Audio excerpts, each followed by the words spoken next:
12시에 많은 참여 바랍니다.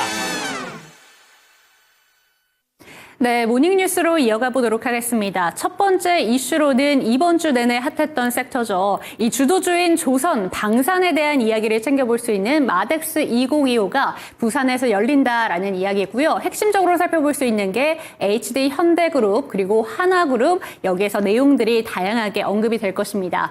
그리고 두 번째로는 반전을 찾고 있는 SK이노베이션, 선임에 대한 이야기가 나왔는데요. 체크를 해보도록 하겠고, 엔비디아 실적에 대한 이야기, AI가 뽑았다고 합니다. 그리고 핑크퐁에 대한 코스피 노크 이야기 살펴보도록 하겠고요. 하이브와 경제적 기후 부정에 대한 내용까지 정수지 캐스터와 함께 알아보도록 하겠습니다. 정수지 캐스터. 네, 모닝뉴스입니다. 목요일 아침 가장 중요한 뉴스들도 함께 체크해 보겠습니다. 먼저 헤드라인으로 만나봅니다. HD현대 정기선 수석 부회장과 하나그룹 김동관 부회장이 부산을 찾아 미래 함정기술을 뽐냈습니다.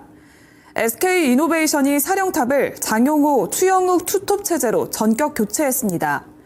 엔비디아가 1분기 호실적을 발표하면서 시간의 거래에서 상승했습니다. 아기상어 제작사 더 핑크퐁 컴퍼니가 코스피 상장 절차에 돌입합니다. 금융감독원이 하이브 방시혁 의장을 검찰의 수사를 의뢰할 방침입니다.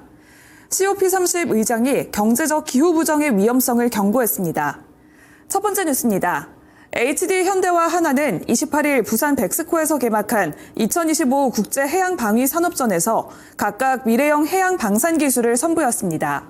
HD현대는 LIG 넥스원과 차세대 스텔스 함정을 형상화한 부스를 공동으로 마련해서 수출형 호위함과 AI 기반의 미래형 무인 전력 전투함 등을 최초로 경계했습니다.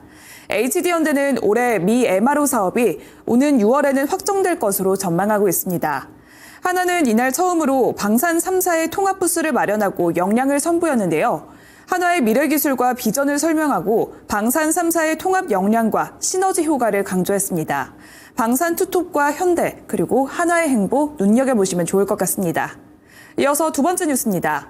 글로벌 경기 침체와 전기차 캐즘의 여파로 실적 부진을 겪고 있는 SK이노베이션이 사령탑을 전격 교체했습니다. 지난해 알짜 계열사인 SKENS와 합병한 지 7개월 만의 일인데요.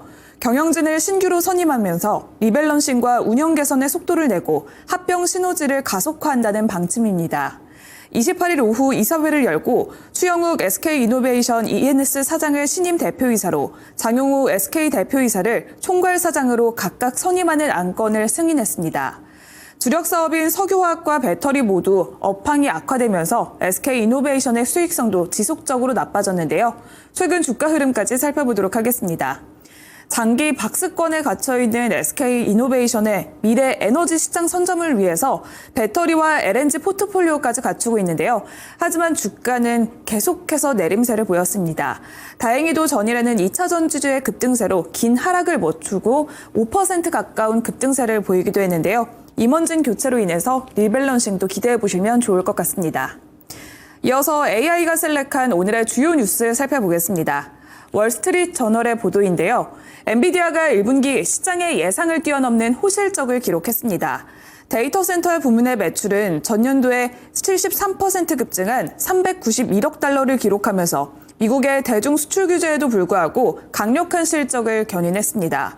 AI 칩에 대한 수요가 여전히 탄탄함을 보여준 건데요.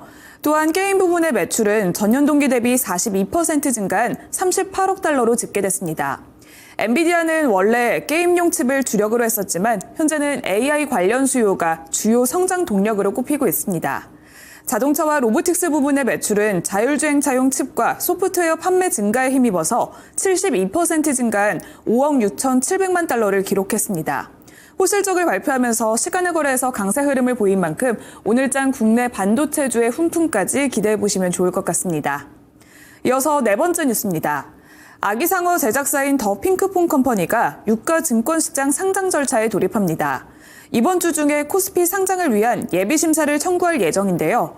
더 핑크퐁 컴퍼니는 2015년 설립된 아기상어 IP를 통해서 국내외에서 큰 성공을 거뒀습니다. 2021년 시리즈 B 투자 유치 당시에는 조 단위의 기업 가치를 인정받기도 했는데요. 하지만 최근 몇 년 동안은 실적 부진으로 인해서 상장 일정에 불확실성이 고조됐습니다. 2022년에는 매출이 1,000억 원대를 돌파하면서 성장해왔지만 2023년에는 영업 손실이 32억 원으로 적자 전환하기도 했습니다. 지난해에는 다시 한번 흑자 전환하면서 상장의 가시성을 높였는데요. 삼성출판사는 더 핑크퐁 컴퍼니의 지분 16.83%를 보유하고 있는 2대 주주로서 상장 일정까지 체크해 보시길 바랍니다. 이어서 5번째 뉴스입니다. 금융감독원이 하이브의 창업자인 방시혁 의장을 사기적 부정거래 혐의로 검찰에 수사를 의뢰할 방침입니다. 업계에 따르면 금감원은 방 의장이 2019년 하이브의 기존 투자자들에게 IPO 계획이 없다고 속이면서 보유 지분을 방 의장 지인이 설립한 PEF에 팔도록 한 정황 증거를 확보했습니다. 주주들에게 거짓 정보를 흘려서 팔게 했다는 의미인 건데요. 방 의장은 이 PEF와 투자이익의 30%를 공유하기로 계약을 맺고 4천억 원을 받은 것으로 정산받았습니다. 이들의 주주 간의 계약은 증권신고서에도 기재되지 않았는데요. 금감원은 자본시장법상 사기적 부정거래 등에 해당한다고 판단했고 패스트트랙으로 검찰에 통보할 계획입니다. 최근 상승 랠리를 보이던 엔터주에도 악영향을 끼칠 우려가 불거지고 있는데요. 하이브의 리스크 체크도 필요해 보입니다. 마지막으로 AI가 셀렉한 오늘의 주요 2번째 뉴스 살펴보겠습니다. 가디언에 따르면 OP30 의장이 경제적 기후 부정의 위험성을 강조했습니다. 오는 11월 브라질에서 열리는 COP30의 기후 정상회의인 의장인 안드레 코에레아 두라고는 최근 인터뷰를 통해서 이같이 말했는데요. 과거의 과학적 기후 부정과 달리 경제 구조의 개편의 필요성과 함께 그 이점을 부정하는 움직임을 의미합니다. 그는 기후 대응이 경제 성장과 삶의 질 향상에 기여할 수 있음을 강조하면서 전 세계가 협력해서 기후 위기에 대응해야 한다고 촉구했습니다. 이상 6가지 모닝뉴스 전해드렸습니다.